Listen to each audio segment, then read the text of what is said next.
የአበሻ ሙስሊም የተባረከ ነው። አንድም ነግራችሁ ነቢዩ ሙሐመድን ክብርና ረመት በሳቸው ላይ ይሁን ከልቤ ወዳቸዋለሁ። ለምን መሰላችሁ ወዳቸው? እሳቸው የተወለዱት መካ ነው፣ ያደጉትም መካ ነው።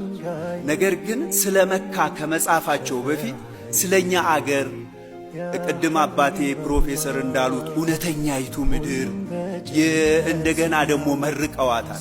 ስለዚህ እኛ ኦርቶዶክሳውያን ከሙስሊም ጋር ያለን ግንኙነት የነቢዩ ምርቃን ራሱ አበሻውያን ስለሆን ይህንን በማሰብ እንደ አባቶቻችን በእውነቱ እንኳን የብዙ እምነት አባት የሆኑትን ቀርቶ የእኛ መጽሐፍ ምን ይላል? አንደኛ ጴጥሮስ ምዕራፍ 2 ቁጥር 17 ላይ ሁሉን አክብሩ ይላል።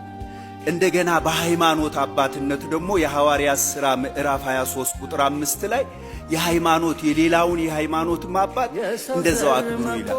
ነቢዩ ሙሐመድ ደግሞ ለኛ እሴታችን ናቸው። ቅድም እንዳሉ በአረቡ አገር የሀበሻ ምድር እንድትታወቅ ስለሰሩልን ለዚህ ውለታ ልንወዳቸው ይገባል።